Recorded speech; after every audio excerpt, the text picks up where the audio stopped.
Good evening, good afternoon, or good morning, depending on where you are in the globe. And hello, Aaron. How are you today? Doing quite well, Stephen. We have a little bit of rain forecast for this weekend, which is unusual. Rain in California in May. It never rains in California. It does. Oh, okay. Now, if you want to join us on camera, you'll find a link in the post. So just click that link. We welcome everybody to join us. And I'd like to say welcome to the show if you are watching. And today we're going to be talking about, if I can find it, two gents and social media. Now, before we came on air, you were talking about discussions that you have had this week, Aaron. So would you like to go through those and your take on it? Oh, sure. Yeah, I had a pretty lengthy discussion about word choice and intention and discussion style. We were actually in an argument group where we're practicing different styles of philosophy and arguing to get a point across. And, so this is part of the journey. We get to know somebody and what their word choices are. And I know here on social media, word choice is so important because that is what you use to express your intention. So yeah, I've actually had a couple different conversations about how to, share these ideas or intentions. And one person was like really adamant about how important word choice is, where another person is like, it really doesn't matter. It's your intention that's more important. So that was a really interesting journey about social media the other day, this week, actually. Yeah, I mean, it's the intention and the sentiment, isn't it? The word choice, the combination. Because you can use the wrong words if you've got the right purpose. Yes. And, it's a big thing with voice inflection. On chat, it's really difficult to get voice inflection. I've practiced this and tested it on people, and it really is not what you say. It really can be how you say it. Even the most painful thing can be palatable and comfortable if someone is saying it kindly and saying it with yes. Yes, it is. I mean, it is, to a certain extent, it is like broadcasting as well, because we want to reach out to people and network through this show and connect with people. And whilst we are sat here, our intention is to get people to join in. Yes, it is. We usually have some really good topics. And when, this journey of meeting people and building a rapport, it plays right into this aspect of social media, the live streaming. And when we get people on here, it definitely does bring new ideas to the table or new perspectives to new ideas. Well, that's it. I mean, all ideas are equal. And unless we can hear you talking about them, we won't know what your thoughts are. So if you are watching and you want to join us, then just click the link and you can come in here and have a chat with Aaron and myself. I mean, we had in our early shows, I'm just checking that we are live. Yes, we are live. In our early shows, we had people coming on camera like Cornelius joined us, didn't he? And it'd be good if anybody who's watching us would like to join us, then just click the link. I'm just going to copy it again to the page, so give me a moment. Yeah, can you put that in my chat too? That way I can post it up in the shares. It's the same. Hang on.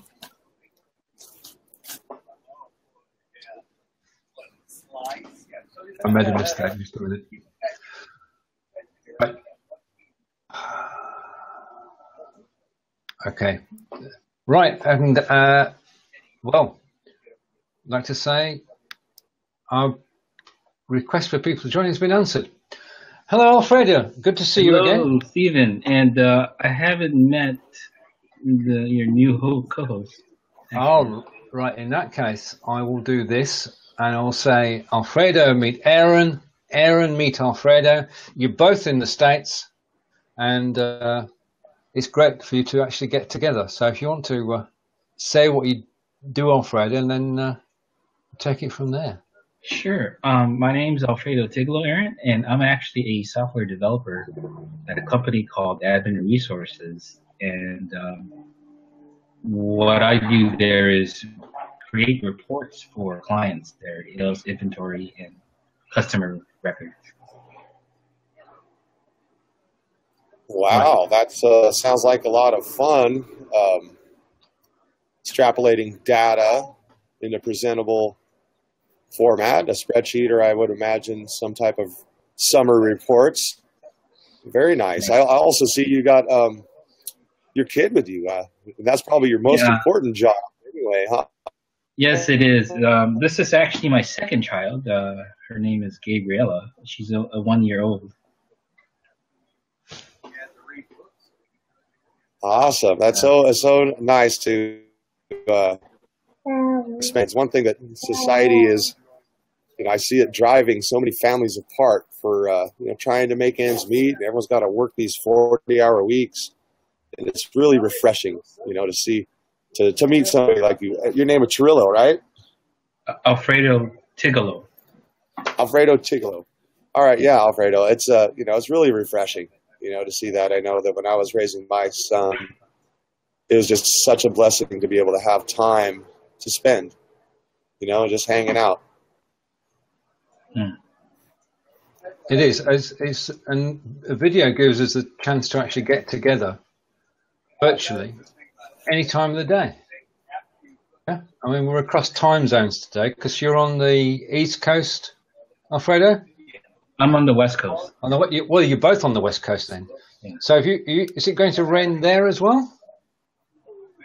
I didn't get any rain, but it does look cloudy.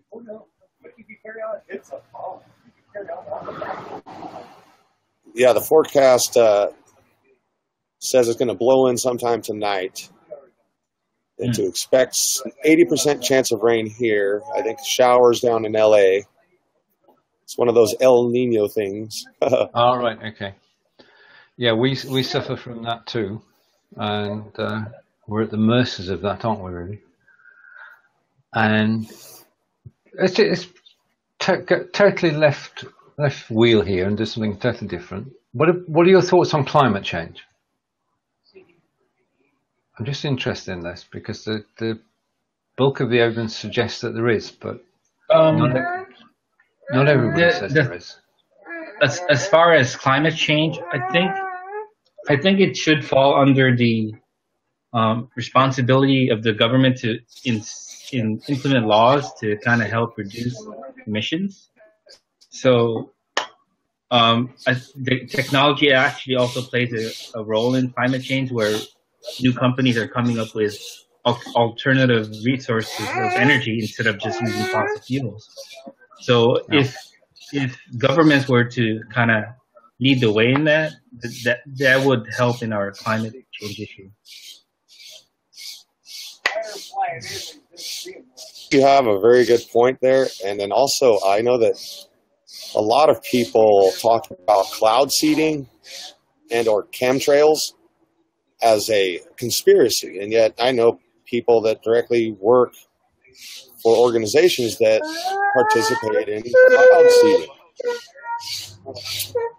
And yeah, the climate change and human impact on things like weather, when you start thinking about the technology that is available to our governments, it can be quite overwhelming to really try and grasp that concept as far as when we talk about deforestation and carbon emissions, along with things like government programs for cloud seeding and or frequency controls. I mean, these are all things that are scientifically debatable, yet there's proof that we do have the technology to see clouds and make a little bit of change. And, it's a little bit more than just carbon emissions and deforestation. I my agree. Studies anyway. Yeah. I mean, it is something which the scientists say is changing the world, and there are steps that we can take to do that. One of those is to reduce the carbon emissions, which is obviously what the motor industry has been doing. over the years, and I applaud the action that they've taken. But I was intrigued the other day, and as you both here, I'm going to ask you, that America is going to start mining more coal. I thought we were also working on mining more oil. All right. Okay. Well. Yep. Fine. I'm just. As far as coal, I'm not sure that's a efficient energy source that we use still. But oil is a big commodity in the States. No, there's a big political issue around here about the oil because there are some refineries and processors here locally, and basically there's no pipeline, and so the oil is transported by rail. Okay. And so there's a views down in the city. Some people want a pipeline, other people don't. And of course, there's some people who's very upset about transporting them on rail. And so this is one of those things, you know. I suppose with rail, it's a safety feature. Is it? Yes. The problem. Okay. What's the problem with the pipeline? Is it land? I think it's just, a matter of existing property owners, and, they're just not willing to give up their right to their property for a large industry to create money and pollution. Right. So, there's people that are upset about it, and other people are upset that it's not going through, but it's a local battle. Right. Okay, let's left wheel again and come to Alfredo for a moment. Can you tell us a little bit about the technology you use when you're broadcasting from church? That's a good question. Where do you want me to start? Do you want me to start at the camera, the computer, the encoder? Fine. Yeah. Okay. The major piece of the software that I use, it's called OBS Studio, which is Open Broadcaster Studio. Mm-hmm. And it's still free. I think it's up to version 18 now. And that's what I use primarily to broadcast from, to either YouTube or Facebook. And after the encoder, there's the actual hardware, which is the sound mixer, which is 24-channel sound mixer we use with Mackie. And from the mixer, without a camera, we won't be able to actually see video. So we have a Canon XL dongle that I use is a SIIG capture dongle, and that allows us to actually take the camera and turn it into a USB camera. Right.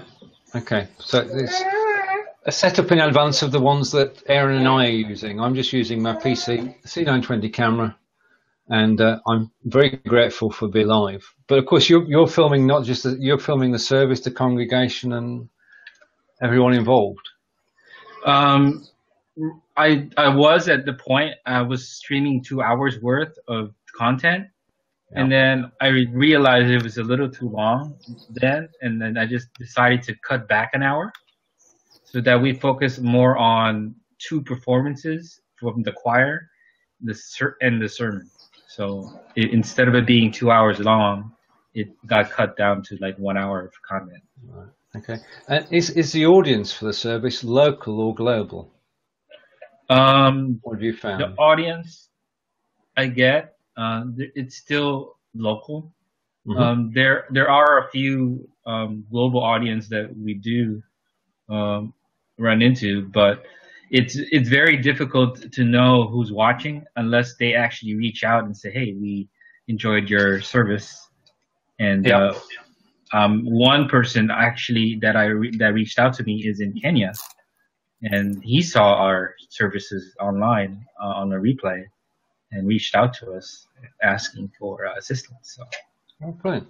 Well, that's the magic of live video, because Aaron and I both agree that this is about networking, about meeting people. And networking is how Aaron and I connected. And you and I, Alfredo, have known each other since the days of Blab. The days of Blab. And The days of Blab. I think you saw that 1 year post that I made. Like, hey, we've been friends since Blab for a year. Yeah, but it is magical to actually network online on live video. If anybody else is watching us today, then you're welcome to join us on camera. Just click the link, which is somewhere in the post, which is what Alfredo did, and joined us. And you can come and chat with Aaron, Alfredo, and I about anything under the sun related to social media. Right. Okay. Now, one of the things that we like to do is just to talk about topics in relation to social media. So is there anything that Aaron, you'd like to bring forward today, or? Well, like last couple of weeks, I've been kind of looking at some of the marketing, and some of the marketers do real what they call polarizing posts, or basically things that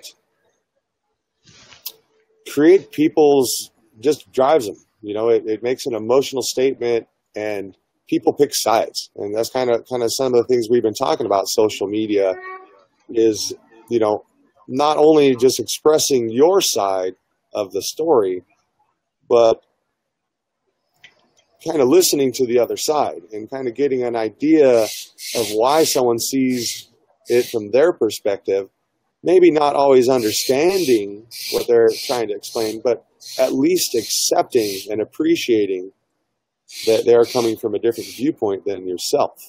I think that sometimes is a difficult journey for relationships on social media, because everyone is so polarizing. They are, oh no, you must read the Quran. Oh no, you must be a Catholic. Oh no, you must be a Buddhist. And it's like, well, don't we all just want to be happy and peaceful? And so these polarizing statements can drive people apart, but at the same time, it can also bring people together, not only people that share a similar viewpoint. Well, I think I take your point, and you're quite right. I mean, basically, we've got a situation where we have people of all different races, all different religions, all different backgrounds coming together on live video, and people are supporting each other. There isn't a polarization. I mean, there was a show this afternoon that David Vaughan did, and people just sort of swarmed, would be the right word, and joined in the conversation. And it was very hectic to watch. But there is no, once you start talking, you have shows about religion or any topic which is contentious, then you're going to create a divide, aren't you? Yes, you are. And that kind of goes into this group that I've kind of been chatting with. There's a collaborative style on some shows, and some people just have that polarizing style. They want. Well, you're thinking in particular of something like a shock jock, where they're actually broadcasting to actually create an atmosphere where people sort of let rip. Exactly. And some of those can be a little more exciting, but what I found on a mutual level of at least respect for opposite views, then it's just going to drive a wedge deeper between them. It is. It is. Yeah, they're just making trouble where, they might not be as interesting. It may not get thousands of viewers. That's the point. If you're chasing the numbers, then that's a different approach, isn't it, to networking, because you don't care about who's out there. It's the difference between caring and not caring. If you're broadcasting to create havoc, then yes, you're going to get the views. But I mean, this is where live video scores, because I mean the three of us are talking quite amiably, and the people watching us hopefully are enjoying it and sharing the show. And this is collaborative, isn't it? This is, I mean, we get together to collaborate, to actually bring people into the networking space and to give everybody a voice.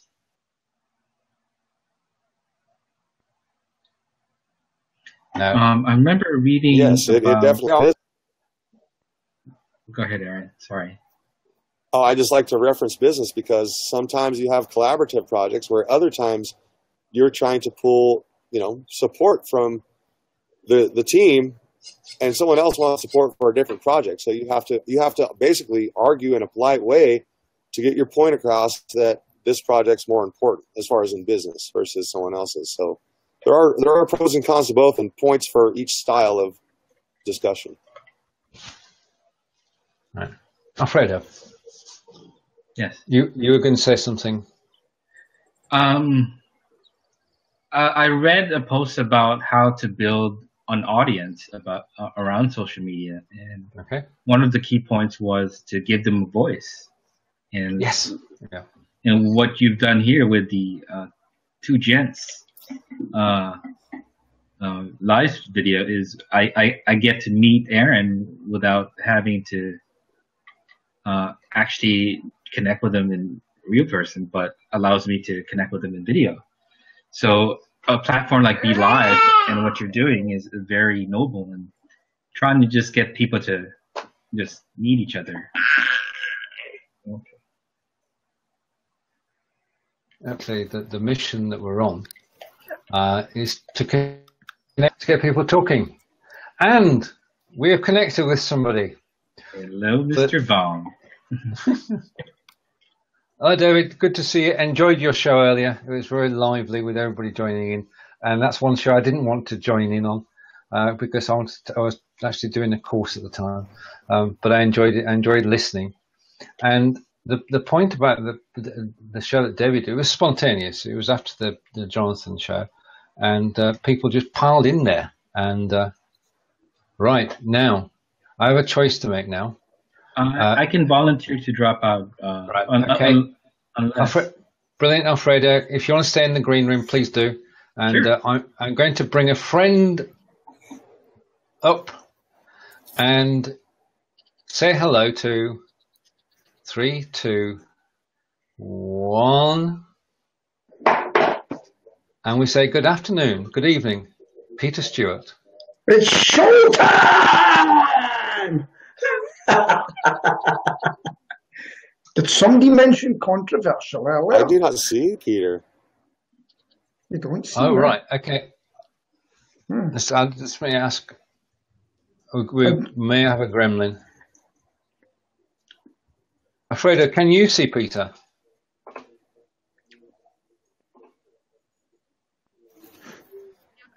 I don't know. Right, just let me sort out the controls. Down. I can hear you. I can hear Aaron. That's fine. So I can hear both of you. Can you hear me? I can hear you, but let's just give me a moment. This is live video. I'm going to drop you down and bring you back up, Peter. Just a sec. You okay, Aaron? Can you hear me? I can hear you, Stephen. Right, okay. I'm going to bring Peter up again, and we'll see what happens. There have been 1 or 2 gremlins today.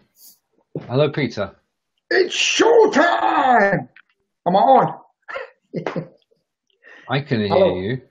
Right. Aaron, you can't hear Peter at all? He can see. I can hear you. Oh, okay. Right, okay, good. Right, okay. Now, we've talked about a host of things, Peter. Yeah, I have been listening. I've been listening. Oh, brilliant. Okay, in that case, you know what the story is. What's your take? Well, you see, I want to be different.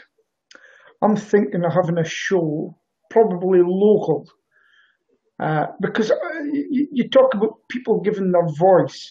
Now, when I listen to radio talk shows locally, it used to go on.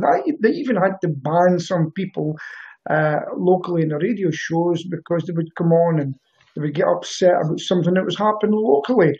And I would love to have a show where people would come on locally and say, "Do you want to get something off your chest about the new bridge over the city?"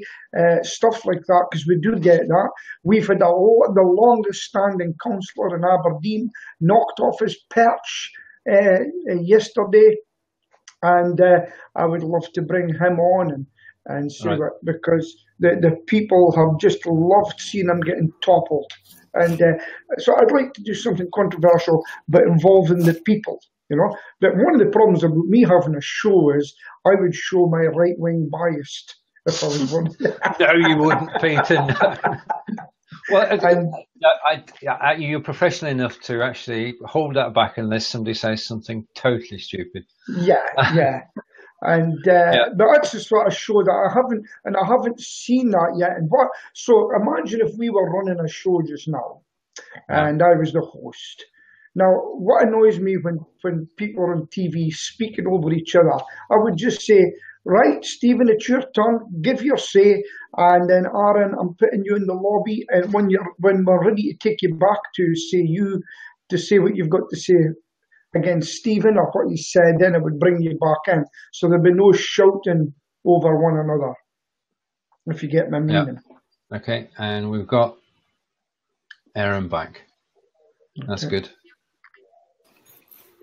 Right, okay. Yeah, do you get involved in politics at all, Aaron? No. No. Right, okay. Well, I mean, we have a general election coming up in the UK in which we've got to elect a new government. So politics is one of the hot stories around here. In fact, we keep having votes. We had one today. So I think a political show would work. Yeah. Right, what shall we have as our next topic? We're open to suggestions. I kind of like the discussing politics. I don't participate because I truly think that it's a farce. I truly think that the control structure flawed. And so I choose not to participate. In what way? Yeah. It's just I don't think it's right. It's too corrupt. I mean, you give someone power and they're going to make rules, and they're going to basically, if the second that you take a single person's rights away, is it okay to take more and more people's rights away? The organization that does that is government. People don't do that. Organizations do that. And I believe it's just a flaw in society to think that one individual's rights than someone else's. To me, it's just ludicrous to support something like that. Peter? Well, I would just say that. Well, the thing is, if you don't like politics, that's fair enough. But however, we've just got my tea there. You've got to have someone running the country. That's the problem. Otherwise, there would be chaos. And that's why they vote, to vote in who you want to run the country. And what amazes me of politics, when someone gets beat or beaten, how the other half cry for the rest of the time that they're in, because they didn't vote. Well, that's it. Yeah, I mean, there is a saying: if you didn't vote, then you can't really complain at the outcome. Yeah. But I can take Aaron's point as well, because if you let's look outside the UK and the USA, because that way we can focus on somewhere that does have problems. If we think of African nations, where you have dictatorships, then the central government there is not acting in the interest of the people, is it? And the people don't have a voice. I'm just hoping Aaron comes back. All right. Basically, this is a free format. We can talk about anything. I just hope Aaron's okay and his battery's not run out or something. Yeah. Have you met Alfredo, by the way? We did yesterday, didn't we? Yes, I did yesterday. Yes, we did. Yeah. Right. Haven't met Jackie Malpaster because I noticed she was in. Does she not come on camera? Oh, she's on camera. She does her own videos. Yeah. Yeah. Yeah. Never met Jackie. I've seen her and her dogs. Yeah. Oh yeah. So, yeah. interesting times. We've had in Scotland. We've had, as I told you, the Conservative have been major gains in Scotland. Wow. And, well, yeah. And the Nationalists have dipped a bit. They've lost some seats overall in Scotland. Oh yeah. I mean, the political as a day. I'm glad of one thing, and this affects England more than anything, and that's that UKIP have disappeared. At the end of today, they won't have a single councillor. Not 14 councillors in Lincolnshire. It just shows you locally, they didn't maybe cut the mustard locally, so they've just got rid of them because I think we won't see much of them in the future. It'll be disintegrating to basically going. Well, if you've got a political party, councillors are at the bottom of the structure, aren't they? You've got to have councillors, then you've got to have MPs, and then you get government. And it all, once the foundation's gone, which is the councils, then the parties, nobody has lost support. Yeah. Lib Dems haven't done as bad as feared, so that's the good news. I'm going to love the spin in the morning on this. Oh, great. Because yeah. What major news in Scotland is the Western Isles, for the first time ever, have got a Conservative councillor. For the first time ever. What were they before? Interesting. Yeah. Yeah. First SM... ever. No, right. Conservative councillor. First ever Conservative councillor ever that they've had. And it's quite interesting. Now, in Aberdeen City, SNP rule the roost, and Aberdeenshire Conservatives rule the roost because that's farming areas. So it just shows you the divide. Anyway, enough of our British politics. We'll probably bore the people to death. We'll leave that till next week, I would say. Yeah, just a shout out for the politics show next Thursday morning, 9:30. And just a final point on that, it would be good to have the many manifestos out then, and then we know what we're talking about. Because they should make interesting reading and give some guidelines as to what's going to happen. Yeah. Right, this is the social media show where we discuss anything, and David's falling asleep, so we'll stop discussing politics. We're not going to discuss social media. Right, I just want to... Yeah, sorry, Peter. No, I'm saying this is the difficulty with shows of thinking, what topic can I do next? It's not for you. If you've got a magazine to get produced for next week, it just shows you how hard it is to get that topics in, you know? Oh, I didn't know whether Aaron was going to be here today, so I've got a full schedule. I was going to go to talk about how many shows you should do, teamwork with live video, and then step 1, the live show, step 2, edit and recording. So I've got all those, but I don't need to go through all that now because 3, 2, 1. Magic, Aaron's back. Welcome back. Okay. Welcome. I don't know what happened. The internet shut off.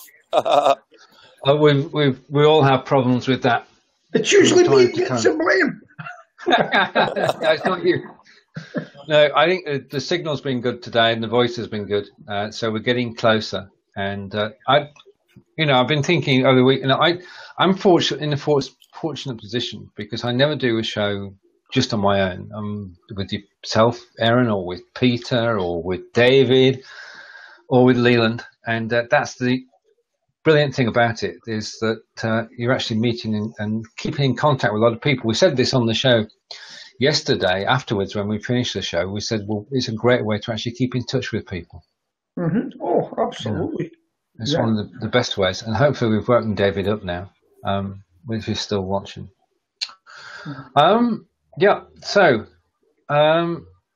what we really need to do is decide on a topic for next week, Aaron, and have a structured show, which will shock everybody. Yeah. Do you want to do something polarizing? Oh, yeah. Why not? Let's go for something which is going to divide people. And as long as we sort of finish it off at the end with bringing people back together again, I don't think... so, all right, David's here. Yes. Yeah, David's still here. Right, yeah, we could pick a topic on which people are divided and try and get both sides of the argument. If we can get one person representing one side and one person representing the other, then we can have a discussion. So I think we'll set it up next week's show by inviting a few people. Mm-hmm. And Aaron and I will sit back while a debate starts. Yeah. That's an excellent discussion style. Debate or argument. I agree. Indeed. Reasoned debate. I mean, it's not going to be like an Oxford debate, is it, Peter? Really, but no. That's something to aim for. But if we can have a mini debate, I hope it's not like a Berkeley debate, because some people don't get there to come and give their talks. If you know what I mean about the Berkeley. I sense a bit of right wing here, Peter. Carry on. Yeah. No. Well, Ann Coulter was asked to go to Berkeley by the Conservative Youth Association, and it's known for this. University is known for its left-wing leaning policies, and it's had to be cancelled due to unfairness. And the young Conservatives are taking him to court with regards to it. That's interesting. But you've got to look into it. You've got to follow these things to really know. And I would hope that most Americans would know what was going on, because I'm certainly watching your country and the way things are happening there. And it's very interesting to see what's going on. Yes, it is. Yeah, and there's a lot going on. I mean, how do you actually choose what to watch? How do we all choose what to watch? What do we watch? I mean, well, yes. On you go. No, if we go back 5 or 6 years, we would have got our information and news from television, but that's changed, hasn't it? Yes, it has. I mean, what is our president saying about the media? I mean, basically, he's saying that the media lies. And I've studied psychology, and we all know that you can get people to believe just about anything if you say it enough and you put it on the news enough. And totally agree. And just got a message for David, which I'll just put on the screen. That should scare him. If I can see him watching us, then yeah. Well, yeah. I mean, the thing I was getting at, Peter, was Aaron, is our use of services like YouTube. Well, what I actually watch most of the time, I watch citizen journalism, citizen live journalism. There's no better way than live, watching it live as it happening. When Donald Trump mentioned about Sweden, oh, how they laughed. I don't think they're laughing now. And I knew what was going on in Sweden because I could see it live on YouTube. Not after. Some people stream everything that's happening. And it could be the same the other way. I've watched the riots. You look at Portland police in Oregon. No, they've had enough of people going out in the streets and stopping traffic. You do that in Portland, Oregon, now you are arrested. And you'll see that live on YouTube. And it's truth television. As it happens, you can't really manipulate it like some people do after, when they can cut things and put that bit in there, take that piece of context, what he said there, and put it there, right? So it's Truth TV. That's what I'm calling it, Truth TV. I think that's so important. You know, transparency in news and business and government needs to be brought to the forefront of the world today. I mean, I look at some of the things like the Contra affairs that our government has done here in America, the drugs for guns, and basically, to be honest, if there's a black ops budget that no one can tell you how much is there, and there's no reporting on how much they spend, and they're getting money from somewhere. I'm sorry, but the CIA sells drugs, man. This ain't no bull. And, you know, it's like so many people are blind to it. And, you know, it's just like the thing you're saying in Portland. So who's to say? Who is more important? That person that wants to stand in that space or the person driving the car in that space? So there's a conflict there, right? So both two people want to take up the same space. I like Dave's comment. In New York, they just keep driving. Well, actually, that's what they've said. To go back onto that, it's a very good comment, because what they said is, I don't know what states it is, if you are injured standing on the road trying to block traffic and they gently go over you, don't come and try to get them prosecuted, because you shouldn't have been there in the first place trying to stop them, because you think you've got a right to stop them. And people are getting rolled all over now and they're crying and everything. Guess what? Don't stand on the highway. You won't get hurt. End of. Makes it easy now, doesn't it? Yeah. See, now that's what I like about a show like that, you know?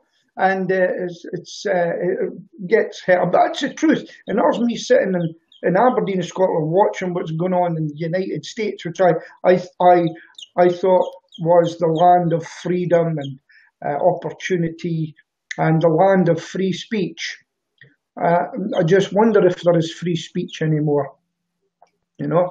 Oh, there is. It's just a matter of whether you get listened to or broadcast, or like you're saying, you know, little sound bites taken out of context to twist your story.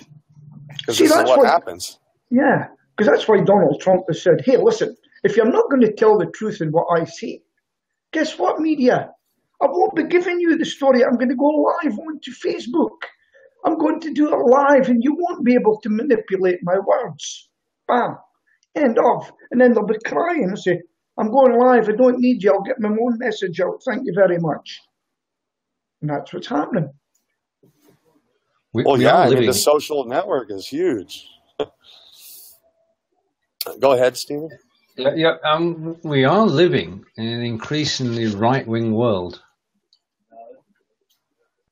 Really? Are we not? Well, yes, we are. Do you think so? I think so. I think what we're seeing is power being used, power being gained, and then used to further the wishes of a few people, which comes back to Aaron's corrupt government argument earlier. That the right wing. I mean, I've got to say this: that there's a lot of corporate politics going on, and a lot of what's happening is being driven by companies. Because if you look, and I may be wrong in this, it's just my opinion, but a lot of the executive orders that President Trump has passed since he came into office 100 and something days ago have been biased towards letting business just get on with it. Now, discuss. He's big on business, acting for big business? And understand that government is formed as a business. Government runs as a business. Sure, it's got all these fluffy things. We're here to do public service. But no, I mean, if you're a politician in America, if you're a congressman, you know, the Martha Stewart thing, right? She got in trouble for insider trading because she got some information about a stock. Yet people like Donald Trump can not only get the insider information, but backroom deals. And now he's making laws. This is legal. This is like bull. You know, I got voted into office because I drew a gerrymandered line around my constituents so that I get into office and control it all. And I'm going to get backroom deals and I'm going to get, you know, insider trading information. Not only that, I'm going to make laws to benefit my investments. This is where the corruption is just blowing me away. And people are just like, oh, government's good. And it's like, no, dude, it's all set up to reap from other people and make us, you know, what is the term? Wage slave? 40 hours a week. Come on, dude. Just to survive? We have robots for that. Yeah.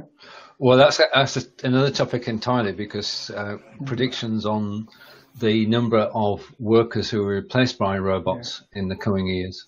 I've got a question for my American friend here. Okay. How many people do you see from Hollywood actually getting up and supporting their president? Because I've got a feeling there used to be a thing called McCarthyism, where they used to hunt down communists and they would make sure that they did not get any work. If they thought you were a communist, you were kind of what we would call blackballed. You didn't get any work if they thought you were a communist.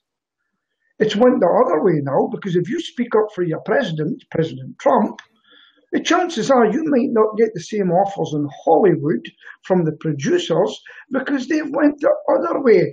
Hollywoodism. It may affect your career if you stand up and speak on behalf of your president. That's why they didn't go to his inauguration ball, because they were absolutely terrified, because it came down to pounds, shillings, and pence, as they say in this country. And that is so the same as went full circle, but this time the pendulum is swinging to the left. Yeah, end of. That's my say. You know, that's so true, because, I mean, the Hollywood culture is media. That is, I mean, when you have the power to create a multi-million-dollar multimedia presentation that minds, tell them what you can tell them subconsciously, maybe not exactly. All right. This happens sometimes. Yeah. Right. Okay. I think we found our topic for next week. Okay. Right. So as Aaron's sound is failing, and we've been going for the better part of 50 minutes, I'd just like to say thank you to Alfredo and Peter for joining us. Thank you for David for your comments, which have made us all smile, and to Nazim and everyone else who's joined us today. Thank you. This has been our Friday night wind down, although part of it may have been a wind up. I was going to say a wind up. There's only one. It has been interesting. Okay, Aaron, would you like to close? Aye. Thanks for the close. The laptop, the door, or the roommate? No. Sorry, wrap up. Oh, yeah. Wrap the show. Media. Today's journey is discovering that there are some polarizing ideas out there, especially when it comes to right-wing and left-wing politics. So we look forward to watching what happens next week when we choose a very polarizing topic. Indeed. And thank you for watching, everyone. And we'll catch you next week. Bye.